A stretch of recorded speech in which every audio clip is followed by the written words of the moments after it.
Suportado ng aktres na si Dimples Romana ang desisyon ng matalik niyang kaibigan na si Angel Locsin na magpahinga mula sa showbiz at social media. Ibinahagi ni Dimples ang kanyang opinyon hinggil sa tahimik na pamumuhay ni Angel. Ayon kay Dimples, magandang desisyon ni Angel na pansamantalang hindi maging aktibo sa social media.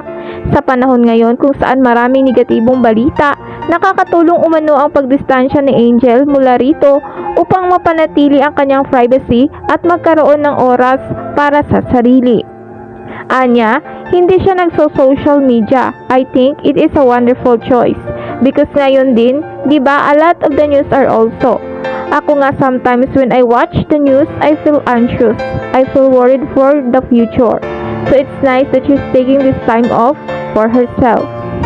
Naging maingat naman si Dimples sa pagbabahagi ng mga detalye tungkol kay Angel at bagamat tila alanganin siyang magbigay ng maraming impormasyon, masaya niya ikwento ang kanilang huling pagkikita.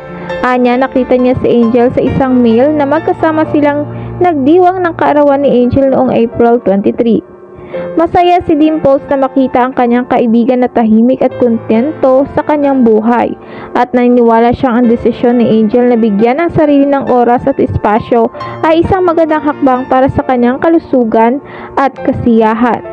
Matatandaang mula noong 2022 ay bihira nang magpakita sa publiko si Angel at sa kabila ng pagtatanong ng marami kung kailan siya muling magbabalik, tila mas pinipili ni Angel na manatiling pribado at malayo sa spotlight.